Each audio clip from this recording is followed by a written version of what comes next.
আমার যদি কোনো বিষয়ে আপনাদের কোনো মানে অসঙ্গতি থাকে, কোনো অনিয়ম থাকে, কোনো দুর্নীতি থাকে, অবশ্যই আপনারা বলার অধিকার আছে, আপনি বলেন, কোনো অসুবিধা নাই।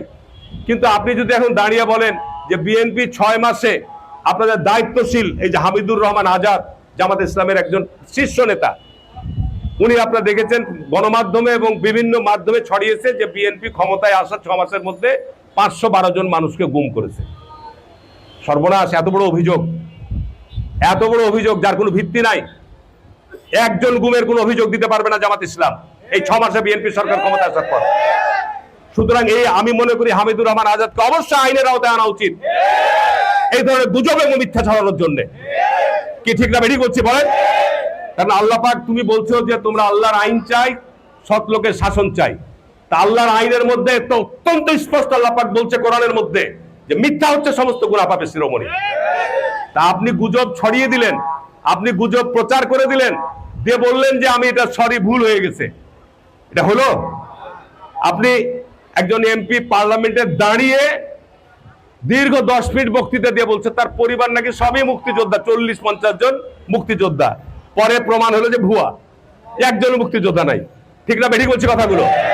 সুতরাং একদিকে আপনার লেবাস থাকবে, বেশভূষা থাকবে ইসলামী, আবার কাজ করবেন সমস্ত আপনার মানে মিথ্যা গুজবে ভরপুর।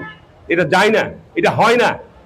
আপনারা একটা বিরোধী দলের রাজনৈতিক হিসাবে, দল হিসাবে যে জনগণের কাছে যে গ্রহণযোগ্যতা, যে দায়বদ্ধতা, যে ধরনের আপনার দায়িত্বপূর্ণ কথাবার্তা বলার, সেরকম কথা বলে। বাংলাদেশের মতো দেশে, সংকটময় দেশ, প্রায় 18-19 কোটি মানুষ, কোন সেক্টরের সংকট নাই?